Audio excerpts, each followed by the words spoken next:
నమస్కారం ఘంటారావానికి స్వాగతం. ముందుగా ప్రధానాంశాలు.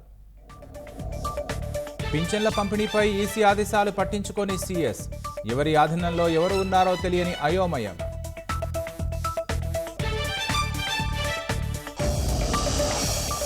గెలుపే లక్ష్యంగా పార్టీల ఎన్నికల ప్రచారం.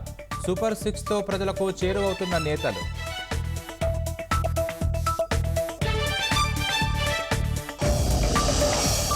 పరిశ్రమలను తరిమేసి నిరుద్యోగులకు ఉపాధి దూరం చేసిన జగన్. ఉద్యోగాలు లేక పక్క రాష్ట్రాలకు యువత వలస.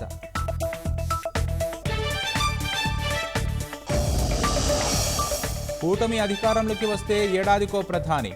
రాజకీయ సుస్థిరత ఉంటేనే దేశం అభివృద్ధి చెందుతుందన్న మోదీ.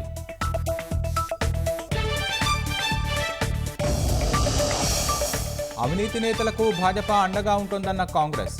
మోదీ బడా వ్యాపారవేత్తల కోసం పనిచేస్తున్నారని విమర్శలు.